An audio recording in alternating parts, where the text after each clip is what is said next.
Assalamu Walaikum. Hello friends, how are you? Welcome back to my another video. In this video, I am going to show you how to make an object transparent in PowerPoint. Let's get started. At first, you have to open a PowerPoint presentation. Then go to the home menu, select the new slide option and choose blank slide. Then go to the insert menu. You can add any object. Now I am select the shape and draw any shape. Now we want to make the shape transparent, select the shape and go to the format menu, then enable the format shape option.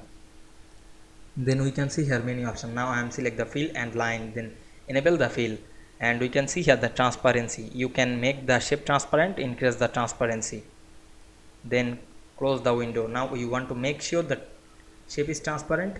You can add any picture. Go to the insert menu, select the picture option and edit picture from your file and click insert. Then make the picture back, send to back, select this send backward option and we can see here the shape, and the shape is transparent. I hope you enjoyed the video. Please like, comment, share and subscribe my channel. Thanks for watching.